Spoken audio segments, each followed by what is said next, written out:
If you have seen the F1 Drive to Survive series, then you'll know exactly what we're staring down here. This is called Breakpoint, and it does for tennis what Drive to Survive did for Formula One. It's an incredible behind the scenes look at the pressure, the intensity, the absolute compelling nature of competitive international first class sport.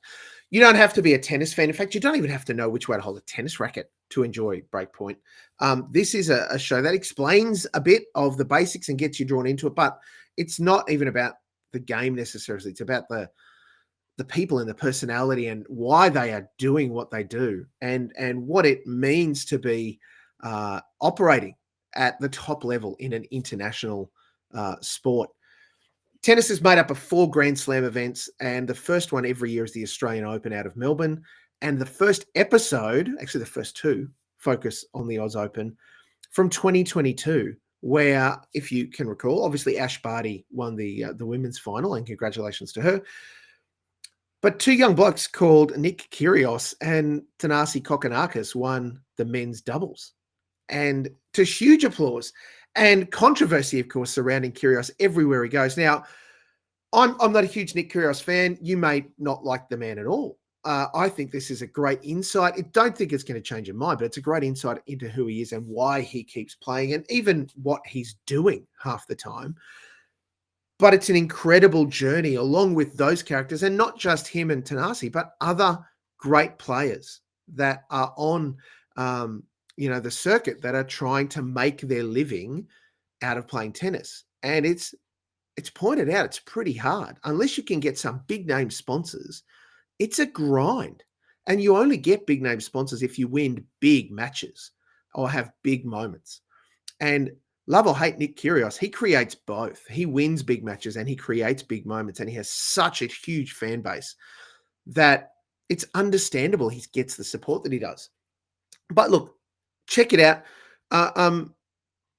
People that aren't fans of Kyrgios might struggle with the first episode. I say push through. It's definitely worth it. There are more up-and-comers that we get to see, up-and-comers by the comparison to the normal names that we might roll off, Djokovic, Nadal, etc. It is incredible to see and get a bigger insight into the passion and the sacrifice that is necessary to make it when it comes to international first-class tennis. And front and center, and I did enjoy that they did this, front and center is it's very clear the disparity between what men get and what women get as far as prize money. And I know that the Australian Open, I think a couple of years ago, thanks to their sponsors, made sure that the men's prize check and the female prize check is the same. There are not many tournaments that are doing that, though. And that's really important. It's great that they talk about it, particularly, of course, the female athletes are talking about it.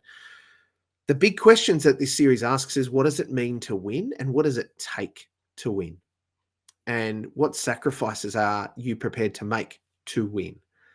It is incredible. I'm not a huge tennis fan, casual at best, but I have to say I've become a huge fan of some of these players.